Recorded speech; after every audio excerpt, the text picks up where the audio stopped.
اچھا، آپ تو مسئلہ اپنی تحمل مزاجی کی وجہ سے مشہور ہے، بلکہ میں حسن بھائی سے آنے سے پہلے کہہ رہا تھا کہ تو غامدی صاحب سے بہت اختلاف رکھنے والے ہیں نظریاتی بنیادوں پر. وہ بھی غامدی صاحب کے تحمل پر پورے 100 مارکس دیتے ہیں آپ کو اس پیپر میں. تو اس کی کیا وجہ ہے؟ آپ کی شخصیت ہمیشہ سے ایسی رہی ہے گھر کے ماحول کی وجہ سے، یا پھر آپ نے کچھ سائنسی بنیادوں پر یہ کام سیکھا ہے کہ کس طرح سے تحمل پیدا کریں تاکہ ہم بھی سیکھ سکیں؟ ایسا نہیں ہے، کوئی آدمی بھی ماں کے پیٹ سے سب کچھ لے کے پیدا نہیں ہوتا. ہم سب انسان ہی ہوتے ہیں. جب پیدا ہوتے ہیں تو کچھ چیزیں تو ہم اپنی طبیعت کے لحاظ سے لے کے پیدا ہو جاتے ہیں، کچھ چیزیں ہمارا ماحول ہمیں دیتا ہے، ہماری معاشرت ہمیں دیتی ہے، ہمارا گھر کیا تھا. میں جب پیچھے مڑ کے دیکھتا ہوں تو مجھے احساس ہوتا ہے کہ میری اپنی طبیعت میں بھی بچپن میں تیزی، میں بعض اوقات بڑی سخت گفتگو کر دیتا. لیکن بہت سے عوامل ہیں جنہوں نے آہستہ آہستہ اس کو ایک بالکل دوسری شخصیت میں تبدیل کر دی. اس میں سب سے پہلا کردار تو میرے والد کا ہے. وہ ایک صوفی مزاج آدمی. میرے اور ان کے درمیان اختلافات یہ خلی شائل ہو گئے. انہوں نے اس موقع پر کیا رویہ اختیار کیا، یعنی نرمی، محبت، شفقت. مجھ سے کبھی انہوں نے تعلقات منقطع نہیں کیے. کسی موقع پر بحث میں کچھ گرما گرمی بھی ہو گئی تو میں نے ہمیشہ یہ دیکھا کہ میری طرف سے کوئی سخت بات ہو گئی جوانی کے جوش میں، ان کی طرف سے نہیں ہوئی. اس کا بڑا اثر پڑتا ہے. یعنی ایسا نہیں ہے کہ ایسی چیزیں بیکار چلی جاتی ہیں. اگر آپ کے بڑے صحیح رویہ اختیار کرتے ہیں، اور خاص طور پر جوانی کے زمانے میں ہم سب غلطیاں کرتے ہیں. میں نے اپنے تلامذہ کو دیکھا ہے کہ جب وہ نئے نئے آتے ہیں، جوان ہوتے ہیں، تو ان کے اندر ایک رد عمل کی نفسیات بھی ہوتی ہے. چیزوں کے بارے میں ہوگی، گرد و پیش کے ماحول کے بارے میں ہوگی، اپنی دعوت کے بارے میں ہوگی، اپنے علم کے بارے میں ہوگی. یہ ساری چیزیں ہوتی ہیں، میرے اندر بھی تھی.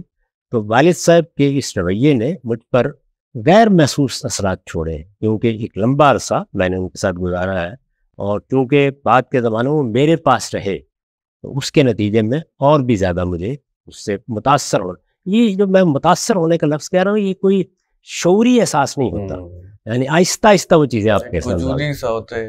پھر یہ ہے کہ اسکول کے زمانے میں، مدرسے کے زمانے میں کہیے، میرے ہاں کچھ بڑے شدید اضطرابات پیدا ہو گئے. وہ اضطرابات مذہبی پہلو سے بھی تھے، علمی لحاظ سے بھی تھے، کیونکہ ساری تربیت تصوف کی تھی، کتابیں وہی پڑھی تھی، انہی کی شاعری، انہی کے ادب میں ایک طرح سے آنکھ کھولی تھی شعور کی.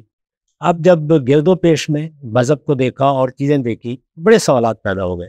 اس میں جو سب سے پہلے شخصیات مجھے متوجہ کر لینے کا باعث بنی، یعنی آپ کے گرد و پیش میں قریب میں جن لوگوں کو آپ پڑھنا شروع کرتے ہیں، ان میں ابو الکلام تھے، ان میں اقبال تھے، ان میں بعد کے زمانوں میں یا 2-3 سال کے وقفے سے مولانا سید ابو اللہ صاحب مودودی داخل ہو گئے. آپ تینوں شخصیات کو دیکھیں، تینوں تحمل، بردباری کا بہترین نمونہ. یعنی مولانا ابو الکلام آزاد کے بارے میں آپ ایک جملہ تلاش نہیں کر سکتے جنہوں نے کبھی رد عمل میں کہا ہو. بات بھی ایسی. مولانا سید ابو اللہ صاحب مودودی کو تو میں نے خود دیکھا، بہت قریب سے ان کے بہت سے معاملات کا مشاہدہ کیا ہے، اور جو ان کو زندگی میں نشیب و فراز پیش آئے ان میں سے بھی بعض کو دیکھنے کا موقع ملا ہے. تو میں نے یہ دیکھا کہ وہاں رد عمل نام کی کوئی چیز نہیں ہوتی. یعنی وہ تحلیل کرتے، صورتحال کا جائزہ لینے کے بعد اس کا تجزیہ کرنے کا طریقہ اختیار کرتے تھے، اور اگر دیکھتے تھے کہ مخاطب نے غلط رویہ اختیار کر لیا ہے تو بس گریز کر جاتے. یعنی میں نے اذا خاطبهم الجاہلون قالوا سلاما کا جو نمونہ مولانا سید ابو اللہ صاحب مودودی کے یہاں دیکھا ہے، کم کسی شخص کے ہاں دیکھا ہوگا. یہ کیونکہ میرا براہ راست مشاہدہ ہے. تو اب جو تین بڑی شخصیات آپ کی اولین محبت بنی، آپ جانتے ہیں کہ بعد میں بھی محبت کے نقوش پیدا ہوتے ہیں، اتنے دیر پا نہیں ہوتے جو بچپن کی محبت ہوتی ہے. میرا خیال ہے کہ ان سب کے اثرات ہیں جو آہستہ آہستہ میرا باطن قبول کرتا چلا گیا ہے.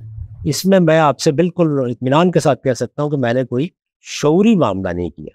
البتہ ایک میری طبیعت ہے، وہ یہ کہ جب میں دن گزار کے بستر پر جاتا ہوں ایک نظر ضرور ڈالتا ہوں، اس کی میں دوسروں کو بھی تلقین کرتا ہوں آج مجھ سے کیا غلطیاں ہوئی. اور میرا خیال یہ ہے کہ یہ ہے تو ایک بڑا معمولی سا عمل، لیکن اگر یہ خود احتسابی کا عمل آپ شروع کر دیں تو اس کے اثرات بھی نفس قبول کرنا شروع کر دیتا ہے. ہم خیال کرتے ہیں کہ انسانی نفس کو آپ نے ایک بار ایک بات بتا دی تو وہ اس کو مان لے گا. ایسا نہیں ہوتا. آپ انسانی نفس کو بار بار ایک چیز کی طرف متوجہ کرتے ہیں، اس میں سے تھوڑا سا حصہ وہ قبول کر لیتا ہے، اور جو اس کے اندر رد عمل کی جگہ ہوتی ہے وہ اپنا کام کر رہی ہوتی ہیں. تو یہ آہستہ آہستہ عمل شروع ہوتا ہے. چنانچہ اگر آپ میری گفتگو پرانی کہیں مل جائے آپ کو سنیں, میری پرانی تحریریں پڑھیں, تو آپ کو زمین آسمان کا فرق نظر آئے گا. تو اس کا مطلب یہ ہے کہ یہ سب کچھ بھی تدریجاً ہوا ہے. یہ ایسا نہیں ہے کہ ایک دن آسمان کی وحی آئی اور پیغمبر نے کلام شروع کر دیے.